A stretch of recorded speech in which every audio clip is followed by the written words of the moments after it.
തൃശ്ശൂരിനേക്കാൾ തിരുവനന്തപുരം പറയാനൊരു കാരണമുണ്ട്. ഈ ബേസ് വോട്ടുകളൊക്കെ നോക്കിയാലും പിന്നെ കഴിഞ്ഞ രണ്ട് തെരഞ്ഞെടുപ്പിലെ നമുക്കത് അനലൈസ് ചെയ്യാൻ പറ്റുകയുള്ളൂ. ഇപ്പോൾ 2009 വിട്ടുകളയാം. 2014-ഉം 2019-ഉം നോക്കുകയാണെങ്കിൽ തൃശ്ശൂരിനേക്കാൾ തിരുവനന്തപുരത്ത് ഒരു ത്രികോണ മത്സരം കൂടുതലായിട്ട് നടക്കുന്നു എന്ന് തന്നെ പറയാവുന്നതാണല്ലോ. തീർച്ചയായിട്ടും. കാരണം BJPയെ സംബന്ധിച്ചിടത്തോളം പ്രത്യേകിച്ച് വളരെ ഓർഗാനിക്കായിട്ടുള്ള ഒരു ഗ്രോത്ത് ഉണ്ടാക്കിയിരിക്കുന്ന ഒരു മണ്ഡലം എന്ന് പറയുന്നത് തിരുവനന്തപുരമാണ്. അത് നമ്മൾ നോക്കിക്കഴിഞ്ഞാൽ ഇപ്പോൾ കഴിഞ്ഞ 3 തെരഞ്ഞെടുപ്പ്, ഇത്തവണത്തേതും അതിന് മുമ്പത്തെ 2 കൂടെ ചേർത്ത് കഴിഞ്ഞാൽ 3 സ്ഥാനാർത്ഥികളാണ് BJPയെ സംബന്ധിച്ച്. O രാജഗോപാൽ ഉണ്ടായിരുന്നു, കുമ്മനം രാജശേഖരൻ ഉണ്ടായിരുന്നു, ഇപ്പോൾ രാജീവ് ചന്ദ്രശേഖർ വന്നിട്ടുണ്ട്. അപ്പോൾ ഈ ഒരു സ്ഥാനാർത്ഥി വരുന്ന സമയത്തും അവരുടെ സാധ്യതകളിൽ എന്തെങ്കിലും കുറവൊന്നും ഉണ്ടാകുന്നില്ല ഇലക്ഷൻ്റെ പ്രചരണത്തിലേക്ക് പോകുന്ന സമയത്ത്. പക്ഷേ കമ്പയർ ചെയ്തത് തൃശ്ശൂരുമായിട്ടല്ലേ. തൃശ്ശൂരിൽ സുരേഷ് ഗോപി അല്ല എങ്കിലോ അതൊരു A ക്ലാസ് മണ്ഡലം തന്നെ ആകണമെന്ന് നിർബന്ധമില്ല. അതാണ് ഈ ബേസ് വോട്ടുകൾ എന്ന് പറയുമ്പോൾ ഉള്ള ഒരു കാര്യം. തീർച്ചയായിട്ടും. അപ്പോൾ അങ്ങനെ നോക്കിക്കഴിഞ്ഞാൽ വളരെ ഓർഗാനിക്കായിട്ട് വളർന്ന് വരുന്ന, അല്ലെങ്കിൽ ഇവിടെ തിരുവനന്തപുരത്ത് കോർപ്പറേഷനിൽ ഈ അടുത്ത 2 തവണയായിട്ട് 35 സീറ്റ് ഒക്കെ നേടുക എന്ന രീതിയിലത്തേക്കുള്ള വളരെ വലിയ രീതിയിലുള്ള ഒരു സാന്നിധ്യം അവർ അറിയിച്ചിട്ടുണ്ട്. അങ്ങനെ നോക്കിക്കഴിഞ്ഞാൽ 100% BJPയെ സംബന്ധിച്ചിടത്തോളം അവരുടെ നമ്പർ 1 സീറ്റ് കേരളത്തിൽ പ്രതീക്ഷയുള്ളത് എന്ന് പറയുന്നത് തിരുവനന്തപുരം. പക്ഷേ അത് ഞാനിപ്പോൾ ഇത് 2019-നെ താരതമ്യപ്പെടുത്തുന്നതിനേക്കാൾ 2014-ഉമായിട്ട് താരതമ്യപ്പെടുത്താനാണ് ആഗ്രഹിക്കുന്നത്. കാരണം 2019-ൽ വേറൊരു സിറ്റുവേഷൻ ആയിരുന്നു. ഇപ്പോൾ BJPക്ക് വിജയസാധ്യത ഉണ്ടോ എന്ന് ചോദിച്ചാൽ 2019 താരതമ്യം ചെയ്ത് നോക്കിയാൽ 1 ലക്ഷം വോട്ടിന് തോറ്റ ഒരു മണ്ഡലമാണ്. പക്ഷേ 2014-ൽ അങ്ങനെയല്ല, 15,000 വോട്ടിൻ്റെ ഡിഫറൻസേ ഉണ്ടായിരുന്നുള്ളൂ. പിന്നെ വോട്ടർമാരുടെ എണ്ണം കൂടിയിട്ടുണ്ട്. ഇത്തവണയും കഴിഞ്ഞ തവണത്തേക്കാൾ 1 ലക്ഷത്തോളം വോട്ടർമാരുടെ അധികമായിട്ട് വന്നിട്ടുമുണ്ട്. പക്ഷെ താങ്കൾ എങ്ങനെയാണ് ഇത് കാണുന്നത്? തരൂരിനെ തോൽപ്പിക്കുവാൻ പറ്റില്ല എന്ന രീതിയിലാണല്ലോ എല്ലാ തവണയും പ്രചാരണത്തിന് തുടക്കം വരുന്നത്. ഇപ്പോൾ അവസാന ഘട്ടത്തിലേക്ക് നീങ്ങുമ്പോൾ തരൂർ പേടിക്കുന്നു, അല്ലെങ്കിൽ തരൂരിനും തോൽക്കാം എന്നൊരു സിറ്റുവേഷനിലേക്ക് തിരുവനന്തപുരം വരുന്നുണ്ടോ? അങ്ങനെ വരുന്നു എന്ന് തന്നെയാണ് ഞാൻ കരുതുന്നത്. കാരണം തോൽക്കാനാവാത്ത, മുങ്ങാനാവാത്ത ടൈറ്റാനിക് എന്ന ഒരു പ്രതിച്ഛായായിരുന്നു ശശി തരൂരിന് ഇതിനു മുൻപ്. പക്ഷേ ഇപ്പോൾ വൾണറബിലിറ്റി, അല്ലെങ്കിൽ ആ ഒരു തരൂരിൻ്റെ അക്യുലർ ഹീൽ ഇവിടെ വന്നിരിക്കുന്നു. തരൂർ ഒരു പുതുമയുള്ള കാൻഡിഡേറ്റ് ആയിരുന്നു. 2009-ൽ അദ്ദേഹം ആദ്യമായി അവതരിപ്പിക്കപ്പെടുമ്പോൾ ഒരു വിശ്വപൗരൻ എന്ന ഒരു പ്രതിച്ഛായ ഉണ്ട്. ഒരു നായർ സമുദായത്തിൽപ്പെടുന്നൊരു കാൻഡിഡേറ്റ്, വിശ്വപൗരൻ, മലയാളിക്ക് അഭിമാനപൂർവ്വം എടുത്തു കാട്ടാവുന്ന ഒരാൾ. ആ പുതുമ അവകാശപ്പെടാൻ അന്നത്തെ BJP കാൻഡിഡേറ്റായ O രാജഗോപാലിനോ അല്ല എങ്കിൽ ഇടതുപക്ഷ കാൻഡിഡേറ്റിനോ ഉണ്ടായിരുന്നില്ല. മറ്റൊരു കാര്യമുണ്ട് ശ്രീജിത്ത്, ഇപ്പോൾ കുമ്മനം രാജശേഖരൻ്റെ കഴിഞ്ഞ തവണത്തെ ആ ഒരു വോട്ട് ഷെയർ എടുത്ത് നോക്കുമ്പോൾ ഈ തീരദേശ മേഖലയിലെ ഏതാണ്ട് ഒരു 35-40 ബൂത്തുകളിലെങ്ങാണ്ടോ BJPക്ക് 0 വോട്ടാണ് അല്ലേ? അപ്പോൾ അവിടെയാണ് ഇപ്പോൾ സാറ് പറഞ്ഞ ഈ സ്ഥലങ്ങളിലേക്കാണ് രാജീവ് ചന്ദ്രശേഖരന് കടന്നു ചെല്ലേണ്ടതുള്ളത്. അതിന് ഈ ബാംഗ്ലൂരിൽ നിന്ന് നിയന്ത്രിച്ച ആ ഒരു സംവിധാനമുണ്ടോ? അങ്ങനെ ഒരു സംവിധാനം താങ്കൾ കാണുന്നുണ്ടോ? അല്ല, ആ സംവിധാനം ഇഫക്റ്റീവ് ആകുമോ എന്നുള്ളതാണ്. അപ്പോൾ സംവിധാനം ഉണ്ട്, സംവിധാനം ഉണ്ടാവും തീർച്ചയായിട്ടും. കാരണം ഒന്നും കാണാതെ ഈ കടൽ കിടക്കാനായിട്ട് ഇറങ്ങത്തില്ല. അപ്പോൾ അങ്ങനെ നോക്കിക്കഴിഞ്ഞാൽ സംവിധാനം ഉണ്ടാകും. പക്ഷേ ആ സംവിധാനം ഈ താഴെ തട്ടിലേക്ക് കമ്മ്യൂണിക്കേറ്റ് ചെയ്യുന്നുണ്ടോ? താഴെ തട്ടിൽ നിന്ന് ഈ പ്രത്യേകിച്ച് ഈ തീരദേശ മേഖലകളിലൊക്കെ ഒരാൾ രാവിലെ കുളിച്ച് റെഡിയായി പോയി ക്യൂ നിന്ന് പോയി ഒരു വോട്ട് ചെയ്യുക എന്ന് പറയുമ്പോൾ അത് അത്രത്തോളം താല്പര്യത്തോടു കൂടിയിട്ടാണ് അവർ പോവുക. കാരണം ഒരു ദിവസം പലപ്പോഴും അവരുടെ ജോലി മാറ്റി വെച്ചിട്ടാണ് ഈ ആൾക്കാരൊക്കെ ഇത് ചെയ്യുക. പലരും നിത്യത്തൊഴിലുകാരാണ്, അല്ലെങ്കിൽ അന്നത്തെ വേജസ് കിട്ടുന്ന ആൾക്കാരാണെന്നറിയാം. അപ്പോൾ അങ്ങനെയുള്ള ആൾക്കാർക്ക് അത്ര കൺവിക്ഷനുള്ള ഒരാളിന് മാത്രമേ അവർ വോട്ട് ചെയ്യത്തുള്ളൂ. അപ്പോൾ അവിടെ 0 വോട്ട് വീഴുന്ന ഒരു ബൂത്തിൽ രാജീവ് ചന്ദ്രശേഖരന് അനുകൂലമായിട്ടൊരു വോട്ട് വീഴണമെങ്കിൽ എത്ര ശക്തമായ ഒരു പ്രവർത്തനം അവിടെ നടന്നിരിക്കണം എന്നുള്ളതാണ്. അപ്പോൾ അങ്ങനെ അവരെ കൺവേർട്ട് ചെയ്യാനായിട്ടുള്ള ഒരു സംവിധാനം അവിടെ ഉണ്ടോ എന്നുള്ളത് ഒരുപക്ഷെ നമുക്ക് ഈ റിസൾട്ട് വരുന്നവരെ കാത്തിരിക്കേണ്ടി വരും. പിന്നെ ഈ നായർ സമുദായത്തിൻ്റേത് പറഞ്ഞപ്പോൾ നമ്മുടെ സമുദായത്തിനൊരു രസകരമായിട്ടുള്ളൊരു പ്രത്യേകതയുണ്ട്. അതായത് പലതും ആഫ്റ്റർ തോട്ടാണ്. ഇപ്പോൾ ശശി തരൂർ വന്നിരുന്ന സമയത്ത് ഡൽഹി നായരായിരുന്നു. നമ്മുടെ കേരള നായരായത് എത്ര കാലം കഴിഞ്ഞതിന് ശേഷമാണ് അല്ലേ? അപ്പോൾ ആൾ കുറച്ച് വന്ന് പ്രൂവ് ചെയ്തൊക്കെ വന്നതിന് ശേഷമാണ്. ഇപ്പോൾ ഒരുപക്ഷെ ബാംഗ്ലൂർ നായരായിരിക്കാം, നാളെ ഒരു കാലത്ത് ഈ കേരള നായരോ നല്ല നായരോ ഒക്കെ ആവാം എന്ന രീതിയിലേക്ക് വരാം. അപ്പോൾ ഇതൊരു ആഫ്റ്റർ തോട്ടാണ്. നേരത്തെ സാറ് പറഞ്ഞതുപോലെ ഏതെങ്കിലും ഒരു കമ്മ്യൂണിറ്റിക്ക് ആ കമ്മ്യൂണിറ്റിയുടെ മുകളിലിരിക്കുന്ന ആൾ പറഞ്ഞു കഴിഞ്ഞാൽ ഇന്നതുപോലെ ഇന്നടത്ത് വോട്ട് വീഴും എന്ന് പറയുന്നത് ഇപ്പോൾ വളരെ ലിമിറ്റഡ് കമ്മ്യൂണിറ്റീസിന് മാത്രമേ ഉള്ളൂ. നമ്മൾ ഒരുപക്ഷെ ഈ സാമുദായികമായിട്ടുള്ള ഇക്വേഷൻസിലേക്കൊക്കെ തന്നെ കൂടുതൽ വായിക്കുന്നുണ്ടോ എന്നെനിക്കൊരു സംശയമുണ്ട്. കാരണം പലപ്പോഴും ഈ സാമുദായികമായിട്ടുള്ള ഇക്വേഷൻസിന് അപ്പുറത്തേക്ക് രാഷ്ട്രീയമായിട്ടുള്ള പല അടിയൊഴുക്കുകളുമാണ് ഇതിനെയൊക്കെ തന്നെ നിയന്ത്രിക്കുന്നത്. ഒരു ഉദാഹരണം പറഞ്ഞാൽ ഇപ്പോൾ തിരുവനന്തപുരത്ത് 7 നിയമസഭാ മണ്ഡലങ്ങളുണ്ടല്ലോ. ഈ 7-ൽ ഒരെണ്ണം മാത്രമാണ് കോൺഗ്രസിൻ്റെ കയ്യിൽ, കോവളം. ബാക്കി 6 LDF ആണ്. നല്ല ഭൂരിപക്ഷത്തിലാണ് ജയിച്ചിരിക്കുന്നത്. പാർലമെൻറ്റ് തിരഞ്ഞെടുപ്പ് വരുന്ന സമയത്ത് ഈ വോട്ടല്ലേ എവിടെ പോകുന്നത്? ഞാൻ ചോദിക്കുന്നത്, കൺവെൻഷനലായിട്ട് തന്നെ ഇവിടെ വളരെ ശക്തി കേന്ദ്രമാക്കിയിട്ട് LDF കയ്യിൽ വെച്ചിരിക്കുക. അങ്ങനെയുള്ള ഒരു സ്ഥലത്ത് നമ്മുടെ കയ്യിൽ നിന്ന് ഇതേപോലെ ഈ സീറ്റ് പോവുകയാണ് എന്ന് വെച്ചാൽ അതിനർത്ഥം ഈ സി പി എമ്മിൻ്റെ വോട്ട്, സി പി എമ്മിൻ്റെ അനുഭാവികളാകാം, പ്രവർത്തകരാകാം, പക്ഷേ അവർ ഈ ലോക്സഭാ തെരഞ്ഞെടുപ്പ് വരുന്ന സമയത്ത് കോൺഗ്രസ്സിന് വോട്ട് ചെയ്യുന്നില്ലേ എന്നൊരു സംശയമുണ്ട്. അതല്ല എങ്കിൽ ചുരുങ്ങിയത് ഇവരുടെ സ്ഥാനാർത്ഥി രണ്ടാമതെങ്കിലും വരണം. പക്ഷേ നമ്മൾ നേരത്തെ പറഞ്ഞതുപോലെ ബെനറ്റ് എബ്രഹാം എന്ന് പറയുന്നത് പോലെ കേട്ടിട്ടില്ലാത്ത ആൾക്കാർ, സി ദിവാകരൻ വരുന്ന സമയത്ത് കാര്യമായിട്ടൊന്നും ചെയ്യാൻ കഴിയുന്നില്ല. പന്നിൻ രവീന്ദ്രൻ വരുന്നു, പക്ഷേ പ്രചാരണത്തിന്റെ കാര്യം നോക്കുമ്പോൾ മാധ്യമങ്ങൾ തന്നെ പറയുന്നത് അദ്ദേഹം ചിത്രത്തിലേ ഇല്ലാത്ത സ്ഥാനാർത്ഥി. ഞാൻ ചോദിക്കുന്നത് ചിത്രത്തിലേ വരുന്നില്ല. ഞാൻ പറയുന്നത് അങ്ങനെയാണെങ്കിൽ നിങ്ങൾക്ക് നിയമസഭയിൽ 7-ൽ 6 കിട്ടുന്ന ആൾക്കാർക്ക് എങ്ങനെയാണ് ലോക്സഭയിലേക്ക് വരുമ്പോൾ നിങ്ങളുടെ സ്ഥാനാർത്ഥി മൂന്നാമതായി പോകുന്നത്? എന്തുകൊണ്ടാണ്? ശശി തരൂരിനെ സംബന്ധിച്ചിടത്തോളം അദ്ദേഹം AICCയിൽ വലിയ സ്വീകാരനല്ലെന്ന് നമുക്കറിയാം. കേരളത്തിലെ നേതാക്കളുടെ ഇടയിൽ വലിയ സ്വീകാരനല്ല. തിരുവനന്തപുരത്ത് മാത്രമായിട്ട് അദ്ദേഹത്തിന് കിട്ടുന്ന സ്വീകാര്യത ഇവിടെ നിന്നാണ്. ഞാൻ ചോദിക്കുന്നത് CPM എന്തുകൊണ്ട് ഈ സീറ്റ് CPIയിൽ നിന്ന് വാങ്ങിയിട്ട് CPMൻ്റെ കാൻഡിഡേറ്റിനെ നിർത്തുന്നില്ല? അങ്ങനെയാണെങ്കിൽ ഈ വോട്ടെല്ലാം അവിടെ വീഴുമെന്നാണ് ഞാൻ കരുതുന്നത്. അപ്പോൾ അങ്ങനെ നോക്കിക്കഴിഞ്ഞാൽ BJP എന്ന് പറയുന്ന ഒരു ലാർജർ ത്രെട്ടിനെ മറികടക്കുന്നതിന് ശശി തരൂർ എന്ന് പറയുന്ന ഒരു സോഫ്റ്റർ ആൾ കുഴപ്പമില്ല എന്നുള്ള ഒരു ചിന്ത CPMൻ്റെ അനുഭാവികളിലെങ്കിലും ഉള്ളതുകൊണ്ടാവാം ഒരുപക്ഷെ തരൂർ ഇവിടെ ജയിക്കുന്നത്. എന്ന് വെച്ചാൽ അനുഭാവികൾ BJP വരരുത് എന്ന് ആഗ്രഹിക്കുന്നുണ്ട്. അത് മാത്രമാണ് തരൂരിന്. അല്ല എങ്കിൽ നമ്മൾ ഈ പറയുന്ന മതജാതി വിഭാഗങ്ങളുടെ ഒക്കെ വോട്ടുകൾ ആ രീതിയിൽ മാത്രമേ പ്രവർത്തിക്കുന്നുണ്ടായിരുന്നുള്ളൂ എങ്കിൽ നമുക്ക് കുറച്ചുകൂടെ സ്ട്രെയിറ്റ് ഫോർവേഡ് ആയിട്ടുള്ള താങ്കൾ പ്രതീക്ഷിക്കുന്നത് അത് തന്നെയാണ്.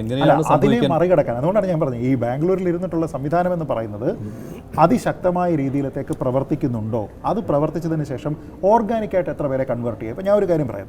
ശശി തരൂരിനെ ഇവിടെ അവതരിപ്പിക്കുന്ന സമയത്ത് അദ്ദേഹം പറഞ്ഞതുപോലെ വിശ്വപൗരൻ, വളരെ സോഫിസ്റ്റിക്കേറ്റഡ് ആയിട്ടുള്ള മലയാളം പറയുന്നയാൾ, വളരെ വലിയ രീതിയിലുള്ള റെക്കഗ്നീഷൻ ഉണ്ടായിരിക്കുന്നയാൾ, അങ്ങനെ ഒരു വലിയ പ്രൊഫൈൽ, ഒരു വലിയ സ്റ്റേറ്റ്സ്മാൻ എന്ന രീതിയിലത്തേക്ക് അവതരിപ്പിക്കപ്പെട്ടയാളാണ്. ആ ആളിനെ തിരുവനന്തപുരത്തുള്ള ആൾക്കാർക്ക് ഇഷ്ടപ്പെട്ടു. കൺവെൻഷനലായിട്ട് നമ്മൾ നീലജ്യോതിദാസ് നാളെ ജയിപ്പിച്ചിരുന്ന, A. ചാൾസിനെ ജയിപ്പിച്ചിരുന്ന, PK വാസുദേവൻ നായർ, ഇങ്ങനെ കുറേ ആൾക്കാരെയൊക്കെ ജയിപ്പിച്ചിരുന്ന ആൾക്കാരെ സംബന്ധിച്ചിടത്തോളം ശശി തരൂർ എന്ന് പറയുന്ന ഒരാൾ നമ്മളുടെ ആ ഒരു ഫാൻസീസിന് ചേരുന്ന ഒരാളായി. ശരി, അതിനുശേഷം എന്താ സംഭവിക്കുന്നത്? അദ്ദേഹം 15 വർഷമായിട്ട് ഇരിക്കുകയാണ്. ഇപ്പോൾ വരുന്ന നമ്മുടെ ഈ രാജീവ് ചന്ദ്രശേഖറും നേരത്തെ 2009 ശശി തരൂർ എന്തെല്ലാമായിരുന്നോ അതെല്ലാമാണ്. എന്ന് വെച്ചാൽ അദ്ദേഹത്തിന് ഇവിടെ ഒരു അദ്ദേഹം കെട്ടിയിറക്ക സ്ഥാനാർത്ഥിയാണ് എന്ന രീതിയിലേക്ക് പറയാൻ കഴിയില്ല. അങ്ങനെയാണെങ്കിൽ തരൂരിനെ ഇവിടെ സ്വീകരിച്ചതാണ്. നമ്മൾ ഈ പറയുന്ന സോഫിസ്റ്റിക്കേറ്റഡ് മലയാളി, അർത്ഥ മലയാളി എന്ന് വേണമെങ്കിൽ പറയാം. പിന്നെ തരൂർ 2009 വന്നപ്പോൾ ഈ തരൂർ ആരാണ് എന്നുള്ള ചോദ്യം, പക്ഷേ ഈ രാജീവ് ചന്ദ്രശേഖർ ആരാണ് എന്ന ചോദ്യത്തിന്റെ അത്രയും കട്ടി ഉണ്ടായിരുന്നു. കാരണം തരൂർ ഇതിനേക്കാൾ പോപ്പുലർ ആയിരുന്നു. അന്ന് തരൂർ കൂടുതൽ പോപ്പുലർ, പ്രത്യേകിച്ച് അദ്ദേഹം യുണൈറ്റഡ് നേഷൻസിന്റെ സെക്രട്ടറി ജനറൽ ആയിട്ട് വരും എന്ന രീതിയിലേക്കുള്ള കുറെ പ്രചരണങ്ങൾ. പക്ഷേ ഇപ്പോൾ രാജീവ് ചന്ദ്രശേഖരൻ ഉണ്ടായിരുന്ന ആ ഒരു ആരാണ് എന്നുള്ള ചോദ്യം അത് മാറ്റിയെടുക്കാൻ എന്തായാലും ഈ പ്രചാരണ സമയത്ത് കഴിഞ്ഞിട്ടുണ്ട് അല്ലേ? അതുകൊണ്ട് അങ്ങനെ ഒരു ചോദ്യം ഇപ്പോൾ വരുന്നുണ്ടോ? വളരെ പെട്ടെന്നാണ് രാജീവ് ചന്ദ്രശേഖറെ കളം നിറഞ്ഞത്. വളരെ പെട്ടെന്നാണ്. അതിനു മുൻപ് ഒരു ഔട്ട്സൈഡർ ഇമേജ് ആയിരുന്നു. കേവലം 1 മാസം മുൻപ് ഏതാണ്ട് ഒരു ഔട്ട്സൈഡർ ഇമേജ് ആയിരുന്ന രാജീവ് ചന്ദ്രശേഖർ മണ്ഡലത്തിൽ വന്നിറങ്ങി വളരെ പെട്ടെന്ന് തന്നെ മണ്ഡലത്തിൽ ഒരുവനായി മാറുന്നൊരു കാഴ്ചയാണ്. അത് വളരെ സ്വാഭാവികമായി വന്നൊരു പരിണാമം തന്നെയാണ്. അതുകൊണ്ടാണ് ഞാൻ പറഞ്ഞത് ഇപ്പം ജയിച്ചാൽ കേന്ദ്രമന്ത്രി എന്നുള്ള വാഗ്ദാനം അത് പക്ഷേ കഴിഞ്ഞ തവണയും 2014 ഉണ്ടായിരുന്നല്ലോ. ഇപ്പോൾ കുമ്മനം മത്സരിച്ചപ്പോഴും ജയിച്ചാൽ മോദി ക്യാബിനറ്റിൽ മന്ത്രിയായിരിക്കും. 2014 അന്ന് രാജഗോപാൽ ജയിക്കുകയാണെങ്കിൽ അദ്ദേഹം മന്ത്രിയായിരിക്കും എന്നുള്ള വാഗ്ദാനം അന്നും ഉണ്ടായിരുന്നു. രാജീവ് ജയിക്കുമ്പോൾ മന്ത്രി എന്ന് പറയുന്നത് പോലെ ഒരു വ്യത്യാസമുണ്ട്. ഇത് ഓൾറെഡി മന്ത്രിയാണ്, മിനിസ്റ്റർ ഓഫ് സ്റ്റേറ്റ് ആണ്. വേണമെങ്കിൽ ഇനി അടുത്ത എലിവേഷൻ എന്ന് പറഞ്ഞ ക്യാബിനറ്റ് റാങ്ക് വ്യത്യാസമുണ്ട്. കാരണം മന്ത്രി ആയിരുന്ന ഒരാൾ തെരഞ്ഞെടുപ്പിൽ വന്ന് നിൽക്കുന്നു, ജയിച്ചു കഴിഞ്ഞാൽ അത് പ്രത്യേകിച്ച് തിരുവനന്തപുരത്ത് നിന്ന് ആദ്യമായിട്ട് ഒരു പാർലമെന്റ് സീറ്റ് കൊണ്ടുപോവുകയാണെങ്കിൽ ഉറപ്പായിട്ടും ക്യാബിനറ്റ് റാങ്കാണ്. ഒരു പക്ഷേ അദ്ദേഹം ജയിച്ചില്ലെങ്കിൽ പോലും ഒരു പക്ഷേ ഇനി വരുന്ന ക്യാബിനറ്റിൽ അദ്ദേഹം ഉണ്ടായിരിക്കാം, മന്ത്രി ആയേക്കാം. അപ്പോൾ കൂടുതൽ പ്രോസ്പെക്റ്റുകളുണ്ട്. ഇപ്പോൾ ശശി തരൂരിനെ സംബന്ധിച്ചിടത്തോളം അദ്ദേഹത്തിൻ്റെ പാർട്ടിയുടെ സാധ്യതകൾ എന്തൊക്കെയാണ് എന്ന് ഒരു ന്യൂട്രലായിട്ട് നമ്മൾ ഡിസ്പാഷനേറ്റ് ആയിട്ട് ഒരാളത് ചിന്തിക്കുകയാണെങ്കിൽ അദ്ദേഹത്തിന് നോക്കുന്നത് മൊത്തത്തിലുള്ള ട്രെൻഡ് നോക്കിക്കഴിഞ്ഞാൽ പ്രതിപക്ഷത്തിരിക്കാവുന്ന വളരെ ഏബിളായിട്ടുള്ള ഒരു MP. നേരെ മറിച്ച് മറ്റൊരു സ്ഥലത്ത് പ്രോസ്പെക്റ്റീവായിട്ട് നമ്മൾ കാണുന്നത് ആരെയാണ്? ഭരണപക്ഷത്തിരിക്കാവുന്ന, ഭരണത്തിൽ നിർണായക സ്വാധീനം ചെലുത്താൻ കഴിവുള്ള ഒരു MP എന്ന രീതിയിലാണ്. അതിപ്പോൾ ഈ സാർ നേരത്തെ പറഞ്ഞതുപോലെ ഈ നഗര കേന്ദ്രീകൃതമായി ഈ 4 മണ്ഡലങ്ങളിലുള്ള ആളുകൾക്കപ്പുറം ആളുകളുടെ ഒരു ചിന്തയിലേക്ക് അത് വരുമോ എന്നുള്ളതാണ്. ഈ നഗര കേന്ദ്രീകൃത മണ്ഡലങ്ങളാകട്ടെ അത് BJPയെ തുണയ്ക്കുന്നതാണ്. BJPക്ക് വേണ്ടത് ഔട്ട്സൈഡാണ് അല്ലേ? ഈ പ്രായോഗിക ചിന്തയാണ് ഈ നഗരമണ്ഡലങ്ങളിലെ വോട്ടർമാരെ സ്വാധീനിക്കുന്നത്. അതിലൊരു പ്രായോഗിക ചിന്ത എന്ന് പറയുന്നത് ഈ പ്രക്രിയയിലൊന്നും ഞങ്ങൾക്ക് വിശ്വാസമില്ല, ഞങ്ങൾ നാട്ടിൽ പോവുകയാണ്, ഞങ്ങൾ അവധി കിട്ടുകയാണ്, നാട്ടിൽ പോവുകയാണ് എന്ന് ചിന്തിക്കുന്ന ഒരു നെഗറ്റീവ് പ്രായോഗികതയുണ്ട്. രണ്ടാമത്തെ പ്രായോഗികത എന്ന് പറഞ്ഞാൽ നോൺ പൊളിറ്റിക്കൽ ക്ലാസ്സാണ്. എല്ലാവരുമല്ല, വലിയൊരു നമ്പർ നോൺ പൊളിറ്റിക്കൽ വടകരയിലെ രാഷ്ട്രീയമല്ല അതെ. തിരുവനന്തപുരം രാഷ്ട്രീയം. മലബാറിൽ പൊളിറ്റിക്കൽ വോട്ടുകളാണ് നിർണ്ണയിക്കപ്പെടുന്നത്. തിരുവനന്തപുരത്ത് പ്രായോഗിക വോട്ടുകളാണ്. ആ വ്യത്യാസം നമ്മൾ മനസ്സിലാക്കണം. ഈ പ്രായോഗിക വോട്ടുകൾ എന്ന് പറയുന്നത് ടെക്കികളുടെ വോട്ടാണ്. കുറച്ച് പേര് ഇവരൊക്കെ ടെക്കികൾ പല ഭാഗത്തു നിന്നും വരുന്നവരാണ്. ദീർഘകാലമായി IT പാർക്കിലുമൊക്കെ ജോലി ചെയ്യുന്ന ആളുകൾ, ടെക്നോ പാർക്കിലൊക്കെ ജോലി ചെയ്യുന്ന ആളുകൾ, ഇവിടെ താമസിക്കുന്ന ആളുകൾ, അവരുടെ വോട്ട് വലിയ തോതിൽ രാജീവ് ചന്ദ്രശേഖരൻ ചെയ്യപ്പെടും. അത് ഉറപ്പാണ്. കാരണം അവർക്ക് പ്രത്യേക രാഷ്ട്രീയമൊന്നുമില്ല. സ്വാഭാവികമായി അവരുടെ വോട്ട് തരൂരിന് കിട്ടിക്കൊണ്ടിരുന്നത്, തരൂരിന് കിട്ടിയിരുന്ന ആ വോട്ടുകളാണ് രാജീവ് ചന്ദ്രശേഖറിലേക്ക് വലിയ തോതിൽ സ്വാംശീകരിക്കപ്പെടാൻ സാധ്യത. LDF പന്നിൻ രവീന്ദ്രന് കഴിഞ്ഞ തവണ സി ദിവാകരന് കിട്ടിയ വോട്ടിനേക്കാൾ കുറവൊന്നും പോവുകയില്ല. കഴിഞ്ഞ കുറവ് പോയാലും ഞാൻ അത്ഭുതപ്പെടില്ല മഞ്ജുഷ്. 258 കിട്ടിയതാണ്. 2,58,000 കുറയുമോ? അങ്ങനെ ഇല്ല, അത് വരാൻ സാധ്യതയുള്ളത്. ഇവിടെ കഴിഞ്ഞ പ്രാവശ്യം തരൂർ ജയിക്കും എന്ന ഒരു പ്രതീതി തന്നെയാണ് ജനിച്ചത്. തോക്കുമെന്ന പ്രതീതി ഇല്ലായിരുന്നു. ഇപ്രാവശ്യം അങ്ങനല്ല. ശ്രീ രാജീവ് ചന്ദ്രശേഖർ വിജയിച്ചു വരും എന്ന് വളരെ വലിയ എണ്ണം. മാത്രമല്ല, ദേശീയ സർവേ നോക്കുക. ആരാണ് നിങ്ങൾ കാണുന്ന ദേശീയ നേതാവ് ആരാണ്? പ്രധാനമന്ത്രി സ്ഥാനത്തേക്ക് നിങ്ങൾ ആരെയാണ് കാട്ടുന്നത് എന്ന് പറയുമ്പോൾ തിരുവനന്തപുരം മണ്ഡലത്തെ 49% പേരും ശ്രീ നരേന്ദ്രമോദി ദേശീയ നേതാവാണ് എന്ന് പറയുന്നതാണ്. രാഹുൽ ഗാന്ധിയും നരേന്ദ്രമോദിയും ഏതാണ്ട് കട്ടക്ക് നിൽക്കുകയാണ്. അപ്പോൾ LDF UDF വോട്ടുകൾ ഒരുമിച്ച് ചേർന്നാണ് രാഹുൽ ഗാന്ധിക്ക് 49 വരുന്നത്. അത് തന്നെയാണ് നരേന്ദ്രമോദിക്കും ലഭിക്കുക. അപ്പം അതുകൊണ്ട് താങ്കൾ പറഞ്ഞു പന്നിൻ രവീന്ദ്രന്റെ വോട്ട് കുറയുമെന്ന് പറയുമ്പോൾ ആ വോട്ടുകൾ തരൂരിലേക്ക് പോകും. ആ വോട്ടുകൾ ഇവിടെ വോട്ട് മറിയുക എന്നൊരു സാധനമുണ്ട്. ഒരു മറിക്കുക എന്നതല്ല, മറിയുക എന്നത്. അത് സംഭവിക്കുന്ന അവസാന 11 മണി നേരത്താണ് സംഭവിക്കുന്നത്. ഇത് സംഭവിക്കാൻ സാധ്യതയുള്ളത് എങ്ങനെ വന്നാലും രാജീവ് ചന്ദ്രശേഖർ വിജയിച്ചു വരാൻ പോവുകയാണ് എന്ന പ്രതീതി ജനിക്കുമ്പോൾ 2 വിഭാഗക്കാരുടെ വോട്ടുകൾ ശശി തരൂരിലേക്ക്, അതായത് പന്നിൻ രവീന്ദ്രൻ ലഭിക്കാവുന്ന വോട്ടുകൾ ശശി തരൂരിലേക്ക് കൺവേർട്ട് ചെയ്യപ്പെടും. ഇത് 2014 നമ്മൾ കണ്ടു. അല്ല എങ്കിൽ തരൂർ ഉറപ്പായി തോക്കുമായിരുന്നു. തരൂർ ജയിക്കേണ്ട തെരഞ്ഞെടുപ്പ് അല്ല. അതൊരു മുസ്ലിം കൺസോൾട്ടേഷൻ, നമുക്കത് തുറന്നു പറയാമല്ലോ. അങ്ങനെ മുസ്ലിം കൺസോൾട്ടേഷൻ മാത്രമല്ല, ലത്തീൻ കത്തോലിക്ക വിഭാഗത്തിൽ നിന്നും ഇടതുപക്ഷത്തേക്ക് പോകാൻ സാധ്യതയുള്ള വോട്ടുകൾ, മുസ്ലിം സമുദായത്തിന്റെ വോട്ടുകൾ എനിക്ക് തോന്നുന്നു ഇപ്രാവശ്യം ഈ BJP കാൻഡിഡേറ്റിനെ പരാജയപ്പെടുത്താൻ ഏറ്റവും നല്ലത് ശശി തരൂറാണ് എന്ന ധാരണയിൽ അത് എനിക്ക് തോന്നുന്നില്ല ഇടതുപക്ഷത്തേക്ക് ചായും. പൗരത്വ നിയമ ഭേദഗതിയിൽ ഇടതുപക്ഷം എടുക്കുന്ന നിലപാടിനോടൊക്കെ യോജിപ്പുണ്ടെങ്കിൽ പോലും തിരുവനന്തപുരത്തിലെ മുസ്ലിം വോട്ട് എനിക്ക് തോന്നുന്നത് ഏതാണ്ട് പൂർണ്ണമായും ശശി തരൂരിലേക്ക് ചായും. പക്ഷേ അത് മതിയാവുമോ എന്നുള്ളതാണ്. തിരുവനന്തപുരം മുസ്ലിം സമുദായത്തിന് വലിയ വേരോട്ടമുള്ള ഒരു മണ്ഡലമൊന്നുമല്ല. ലത്തീൻ കത്തോലിക്കർക്കും നാടാർ സമുദായത്തിലെ ക്രിസ്ത്യാനികൾക്കും CSI സഭയ്ക്കും വലിയ വേരോട്ടമുള്ള ഒരു മണ്ണ് തന്നെയാണ്. അവിടെയാണ് തരൂരിൻ്റെ ശക്തി കേന്ദ്രം.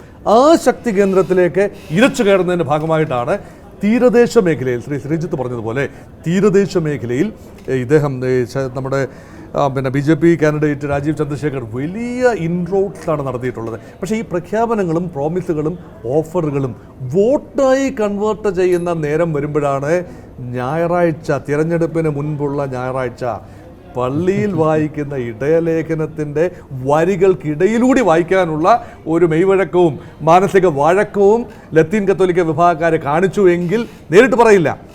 ജനാധിപത്യ സംരക്ഷണത്തിനും ഭരണഘടനാ സ്ഥാപനങ്ങളുടെ സംരക്ഷണത്തിനും ഏറ്റവും ഉതകുന്ന സ്ഥാനാർത്ഥി ആരാണോ അതാരാണെന്ന് മനസ്സിലാക്കാനുള്ള വിവേകം ഒരുപക്ഷെ ലത്തീൻ കത്തോലിക്ക സമുദായത്തിലെ കുഞ്ഞാടുകൾക്കുണ്ടാവും.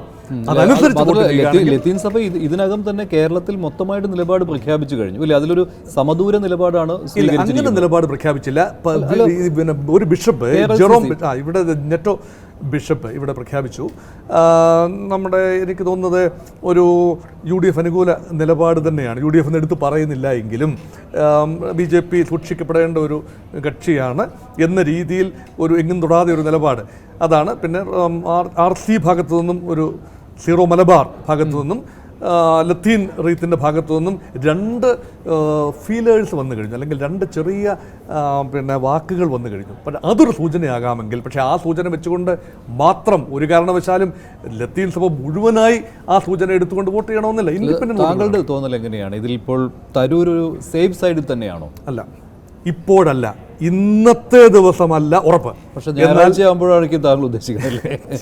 ഞാൻ ഉദ്ദേശിക്കുന്നത് 26-ാം തീയതി ഒരു ഉച്ച കഴിഞ്ഞ് 2:30-3 മണി കഴിയുമ്പോൾ ഈ ടൈഡ് മാറാം. അതൊക്കെയാണ് ഒബ്സർവേഷൻസ് എന്ന് പറയുന്നത്. ഈ തെരഞ്ഞെടുപ്പ് എന്ന് പറയുന്നത് തന്ത്രങ്ങളുടെ കളി കൂടിയാണല്ലോ.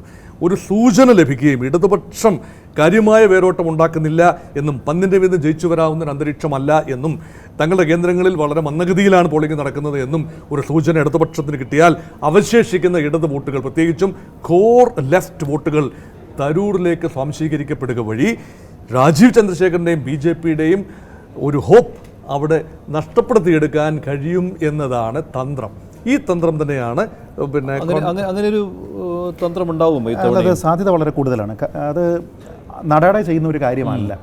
അതായത് 3 മണി വോട്ട് അല്ലേ? 3 മണി വോട്ട് എന്നാണല്ലോ 3 മണി വോട്ട് എന്നാണ് അതിന് പറയുക. കാരണം കുറേയധികം ആൾക്കാർ ട്രെൻഡ് നോക്കിയതിന് ശേഷം, ഒരുപക്ഷെ ഇലക്ഷൻ്റെ സമയത്ത് ട്രെൻഡ് വളരെ കൃത്യമായിട്ട് പോളിംഗ് ദിവസം പറയാൻ കഴിയുന്നത് LDF-നാണ്. LDF-നെ സംബന്ധിച്ചിടത്തോളം പല നേതാക്കന്മാരും നമ്മളോട് പറയാറുണ്ട്, തെരഞ്ഞെടുപ്പ് കഴിയുന്ന ദിവസം അവർക്ക് ഭരണത്തിലേക്ക് ആര് വരും എന്നതിനെപ്പറ്റി കൃത്യമായിട്ട്, പ്രത്യേകിച്ച് നിയമസഭയിലും മറ്റുമൊക്കെ കൃത്യമായിട്ട് അറിയാം. കാരണം ഇവരെ സംബന്ധിച്ച് ഏറ്റവും താഴെ തട്ടിൽ വരെ വളരെ വലിയ സാന്നിധ്യം, ഓരോ വീടുകളുമായി ബന്ധപ്പെട്ട് പോലും ഇവരുടെ ഇടപെടലും കാര്യങ്ങളും എല്ലാം ഉള്ളതുകൊണ്ട് പ്രത്യക്ഷമായിട്ട് ആരും പറഞ്ഞില്ല എങ്കിൽ പോലും ഒരു വീട്ടിലെ വോട്ട് ആർക്കൊക്കെയാണ് പോൾ ചെയ്യുന്നതെന്ന് വളരെ കൃത്യമായിട്ട് ഇവർക്കറിയാം.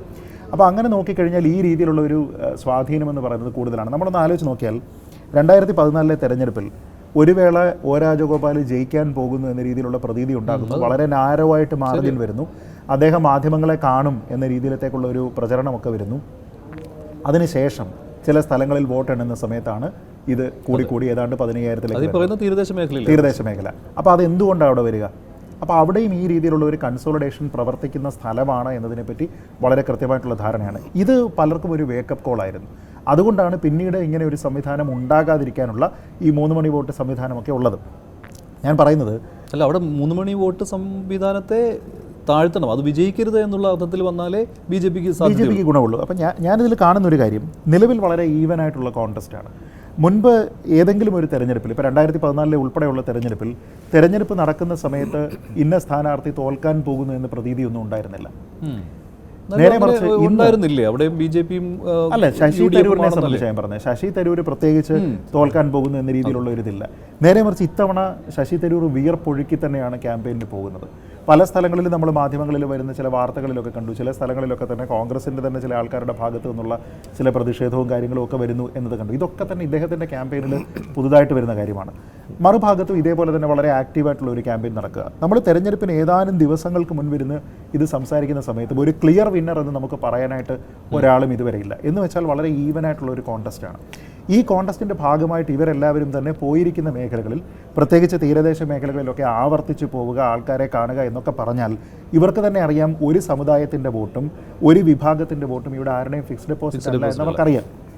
അതുകൊണ്ട് അവസാന നിമിഷം വരെയും അതിനെ നമുക്ക് അനുകൂലമാക്കി എടുക്കാൻ കഴിയുമോ, അല്ലെങ്കിൽ നമ്മുടെ കൂടെ നിലനിർത്താൻ കഴിയുമോ എന്ന രീതിയിലുള്ള പല ശ്രമങ്ങളും ഇവിടെ നടക്കുന്നു. ഒരു കാര്യം കൂടി, ഇപ്പോൾ 2014 കാര്യം പറഞ്ഞു. ഈ 2014 അവസാന സമയമായപ്പോഴേക്കും ഒരു വിയർപ്പൊഴുക്കൽ ഉണ്ടായിരുന്നു തരൂരിൻ്റെ.